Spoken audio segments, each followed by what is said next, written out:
والتين والزيتون وطور سينين وهذا البلد الأمين لقد خلقنا الإنسان في أحسن تقويم ثم رددناه أسفل سافلين إلا الذين آمنوا وعملوا الصالحات فلهم أجر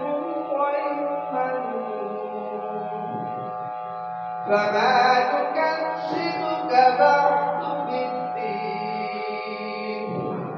أليس الله بأحكم الحاكمين الله